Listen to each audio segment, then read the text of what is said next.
और आपकी बहुत बड़ी भूमिका है कि किस तरीके से इसको कंट्रोल किया जाए। इस विषय में मैं अभी अगले कुछ दिनों में ही एक साइबर क्राइम रिस्पॉन्स सेल का गठन हो जाएगा, उसकी पूरी तैयारी हो गई है। अपने ज़िले में ऑलरेडी एक साइबर थाना है। आप लोगों की जानकारी के लिए बता दूं, एक ऑलरेडी साइबर थाना है, पर अभी संसाधन कम है। तो एक मैं अलग से साइबर क्राइम रिस्पॉन्स सेल का गठन कर रहा हूँ, जिसका मेन काम रहेगा कि आजकल जो साइबर क्राइम होता है, बहुत बार साइबर क्राइम हो जाता है, तो उसके बाद जो आप लोग हमें सूचना देते हैं जिसके साथ कुछ हो गया, सपोज 50,000 रुपए का ठगी हो गई, तो सूचना आने में काफी देर हो जाती है। देर का मतलब 1 दिन या 2 दिन। साइबर क्राइम में सूचना हमारे पास अगर तुरंत आ जाए, तुरंत का मतलब 10, 15, 20 मिनट के अंदर आपके पास अभी कुछ हुआ और तुरंत आपने 10, 15 मिनट के अंदर अगर कुछ बताया, तो जिस अकाउंट में पैसा गया है उस अकाउंट को हम फ्रीज करने की प्रक्रिया तुरंत कर सकते हैं।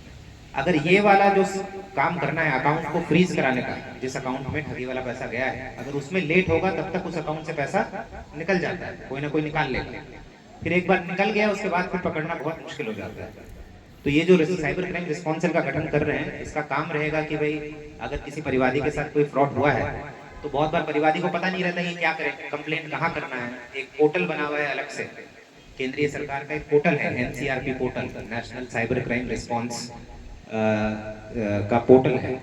ठीक है, तो या तो उनको पता नहीं रहता है, या पता रहता है तो उतना गंभीरता से नहीं लेते हैं। वो 1 दिन के बाद, 2 दिन के बाद उसमें कंप्लेंट करते हैं, फिर 4 दिन के बाद हमें बताते हैं, तो तब तक जो है सारा पैसा निकल जाता है। तो ये सेल का काम रहेगा सबसे पहले तो उस पोर्टल पर कंप्लेंट दर्ज करना तुरंत। अगर परिवादी नहीं कर पा रहा है तो परिवादी के बिहाफ पर, परिवादी की ओर से हम ही कर देंगे कंप्लेंट, और कंप्लेंट करके संबंधित बैंक से संपर्क करके जिस अकाउंट में पैसा गया है उस अकाउंट को सबसे पहले फ्रीज कराएंगे। एक बार फ्रीज हो गया उसके बाद अनुसंधान अपना चलते रहेगा। उसके बाद तो मुलजिम को पकड़ना और किसने क्या किया वो तो बात की बात है, चलते रहेगा। पर अगर एक बार फ्रीज हो गया तो कम से कम परिवादी को पैसे वापस मिलने की संभावना रहती है।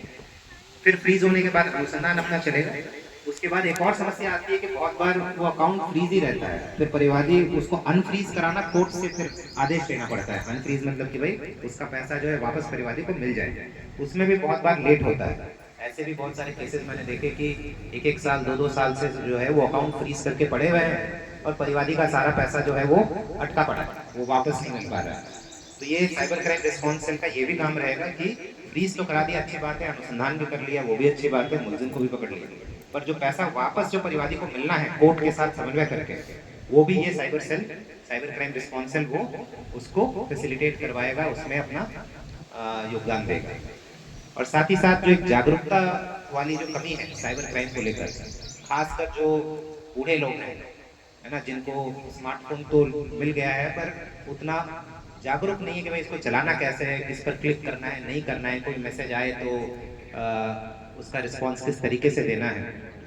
तो उसको लेकर भी एक जिले लेवल पर एक जन जागरूकता अभियान का मैंने अभी प्लानिंग किया है। अगले कुछ दिनों में उसे हम क्रियान्वित करेंगे, उसे इम्प्लीमेंट करेंगे, स्कूल कॉलेजेस में भी जाएंगे, गांव गांव में भी जाएंगे, और जितना भी जागरूक कर सके लोगों को, ताकि वो उनके साथ कोई साइबर ठगी हो ही नहीं सबसे पहले।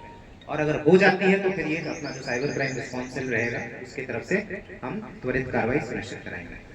तो साइबर क्राइम को लेकर ये अगले कुछ दिनों में एक ये जो नवाचार है ये हम करेंगे, और उसमें आप लोगों का भी सहयोग चाहिए होगा, और मैं आशा करता हूँ कि उससे थोड़ा साइबर क्राइम को कंट्रोल करने में भी हमें मदद मिलेगी।